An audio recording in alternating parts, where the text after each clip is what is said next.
Okay, we're going to take a good look at your swimming. Now, of course, we've got all the information you need on a great stroke in the Library of Success. Lots of videos, have a look at them. I'm saying the same things over and over again. So what I'm going to do is just make some key points that we're going to aim for. Then I'll be looking at your stroke and the vision of you and seeing where we're falling short or not. The first thing we're looking for is an early catch. So the hand goes into the water here and we're catching straight away. Catching the water. So you've got to pop that elbow a little bit, activate your back and pull it through, right? Catching the water straight away.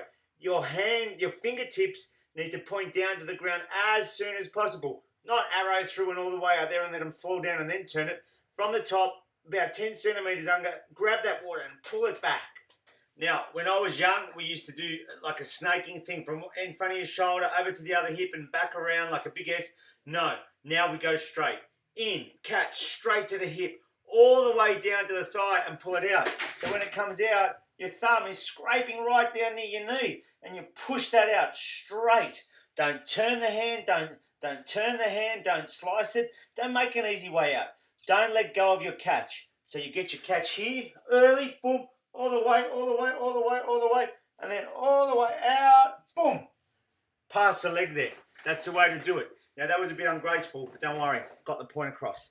Okay, so you've grabbed the water and you've got to pull it back. Now sometimes we let our elbow lead the way, and now look at that, look at the water, it's escaping up here, it's escaping from the hand. Oh, we're not going anywhere. You're going to waste time, energy, everything. It's crazy. Don't do it. So what we're going to do, catch the water, hold the water, and your elbow has to be above your wrist. So if we're swimming along here, we've caught the water. Look where my elbow is to catch the water. It's above the wrist. You've got to keep that position, elbow above the wrist. Hold it, hold it, hold it, and then push. Don't let the elbow, this is what it looks like when the elbow collapses. Boom. Look at the water, escaping out, escaping out. No. Hold it and pull all the way. Same here. God, I've got to get taller. Hang on. Let's put it down here. When it goes past and coming out, look at that. If you release your elbow, oh, water's escaping it, but I can get the hand out easier. Or I turn the hand. Oh, water's escaping, but I get the hand out. No, here, push, boom. Like you're throwing a stone straight at your foot. Boom, push that water. You've got to feel it go past your toes. Try and breathe both sides. It keeps you balanced in the water. You breathe when the opposite hand goes into the water. So when the wrist breaks, it gets to the wrist, you're catching the water there, that's when you take your breath, boom, and pull it through. Use your core strength and your glutes. So have your belly button in, your glutes activated, so you're not over-rotating all the time. You want to stay nice and level. You only need one eye out of the water to breathe, so not too much. A lot of people are turning around looking up at the sky. It's too much. Shoulders go down, hips go down, then your legs kicking out to keep you balanced, and you look like an octopus. No good. Keep kicking throughout, it gives you balance. When you kick, you don't break the water, so you're not like boom, boom, boom out the top of the water. It's furious, and the water's going everywhere, but you're not. You're not going anywhere. All you want is your feet just to the top of the water, making it boil from the glutes and the hips rather than from the knees, right? Ankles are relaxed and toes are pointing towards each other. So now we'll take a look at your stroke. Look, you're a good swimmer, Rob. Fit and strong, but there's some things we can work on. I mean, you can see your feet breaking the water there. We want to keep that kick bubbling away underneath. And also as the hands come in right in front of the head, they're snaking around underwater a little bit. And I'm not sure you're really getting full value out of your stroke. Your catch is not always looking effective. From the top of the water, you have high elbows over the top, but as soon as you get in the water, they drop. Look at them there. They should be above the wrist so that you can catch effectively like that. That's where your catch starts to work for you. But really, I mean, if we take a look at the other hand, look, you're actually pushing against the water. Your elbow's very low to do that. Very low to do that. Look at it. Pushing against the water. That's not what we want. We want the water going the other way.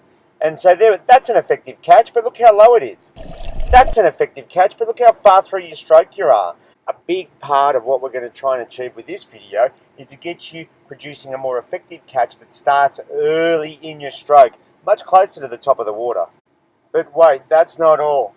Look at your right arm here. As soon as you've got hold of the water, you start slicing across. Watch where it comes out, how far across it. Look at it. Ready to slice? Boom. And look how far away from your body it comes out. It's like you're trying to release your hold of the water. I mean, I don't want to go on a rant, but how short do you want your effective stroke to be? What we have to do is put the hand in the water right in front of the shoulder, pull straight back towards the hip, then push the water back towards your feet like you're throwing a stone at your feet, with the palm pointing straight back towards your toes, fingers down, and get that water racing past your legs. You should feel your thumbnail brush against your thigh as you pull your hand out of the water.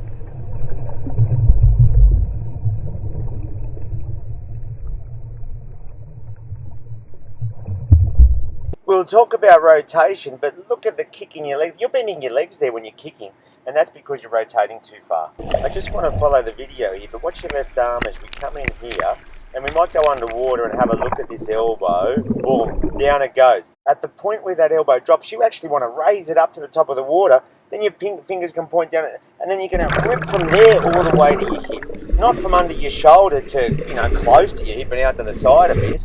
The water, you want to leave with a real thrust on that hand, not slicing out to the side and leading out with a wrist. No, push that water back.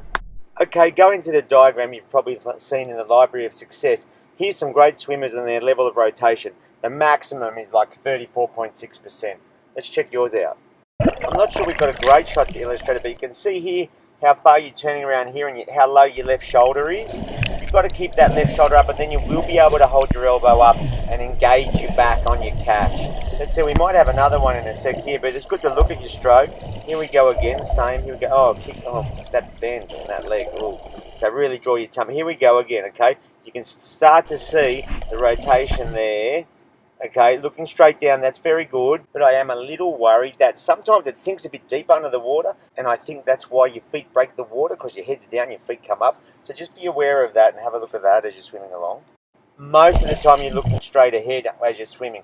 You want to drop that head down, no, not drop it down, but just be like you're walking down the street and looking straight ahead. Here we've got that hand pushing you backwards, but here, look at that rotation right around. Look how low that left shoulder is there, and it happens on both sides. I just don't have the pictures to show you.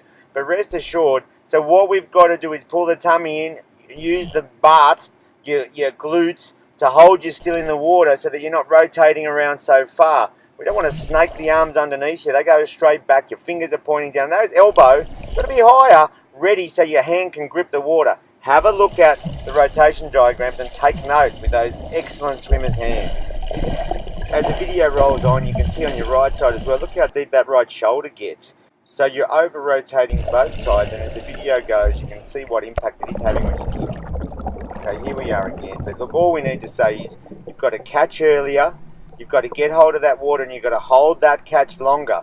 Don't rotate too far. You want to be more level in the body. Use your stomach, use your glutes.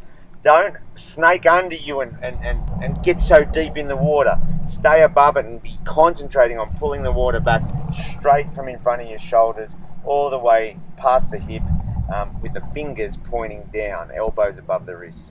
You do that, mate, there'll be no stopping you.